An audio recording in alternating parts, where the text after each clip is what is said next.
Good evening. Welcome to something really special.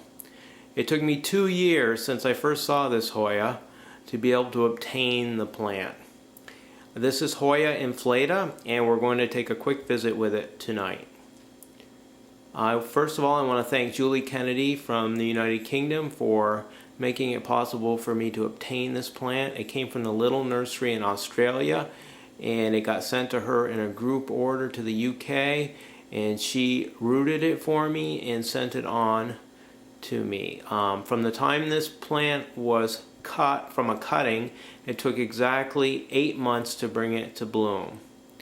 It's supposed to be a difficult Hoya. I haven't found it to be so. I have grown this completely semi-hydroponically in a medium called grow stones, which I will give you a close-up. So it's pretty much growing in nothing but rock.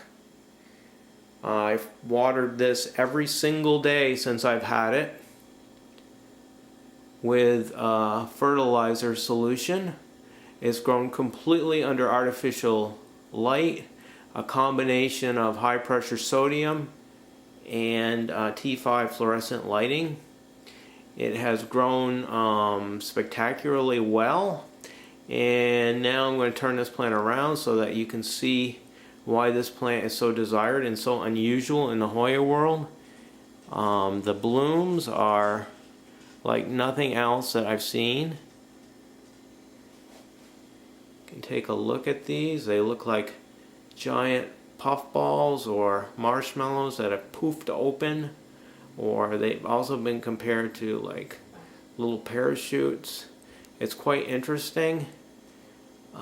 There's no detectable scent with this Hoya. I have 15 total blooms on this, which is pretty outstanding for a first bloom. It never aborted the buds. It just formed a panicle, and there was steady progress the entire way. I also have a second panicle forming, or it's formed, and buds are starting to form on that. So this is pretty spectacular to have a bloom like this after only 8 months from cutting. So I can recommend this Hoya highly. I have no idea how we do in a regular house or grown in another type of environment or soil. But when grown like I grew this under the conditions that I have explained to you, with the semi-hydroponics and the grow stones fertilized every day under artificial lighting, it is not a difficult Hoya to grow. Also, the temperatures, let me tell you that during the day it gets to approximately 79 degrees in the grow tent, and at night it falls to around 65 degrees, and that's in Fahrenheit.